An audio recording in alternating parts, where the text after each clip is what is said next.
Ngayon at ako'y gumawa ng isang maliit na generator. Yan.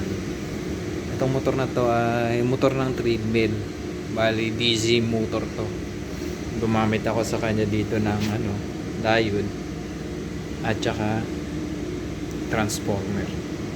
Transformer 220 to 110. Ayan siya. At akin susubukan kung gagana. Ngayon, sasaksak ko siya. Ayan. Ayan, wonder na. At ito ang kanyang voltahe. Tumataas hanggang 240. 245. Ayan siya. Napakatahimik ng sound niya. At ito naman, ang grinder, aking susubukan. Yung switch ng grinder. Gumagana. At ang kanyang voltahe ay bumaba ng 150. Pwede kang gamitin. Aking papatayin. Ayan, yung mga tuloy ang kanyang power. Ang kagandahan lang dito, kung pwede mong kung ang output nito ay nasa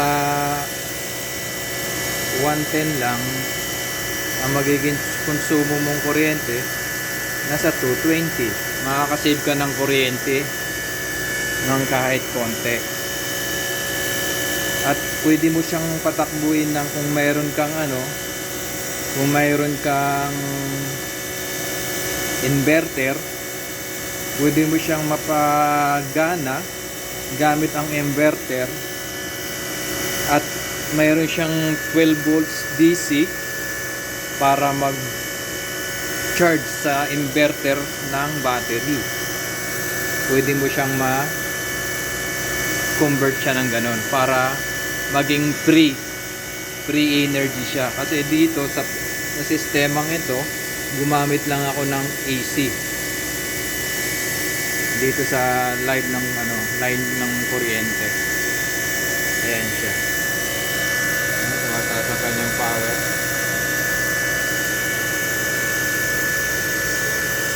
Susubukan ulit. Ayan.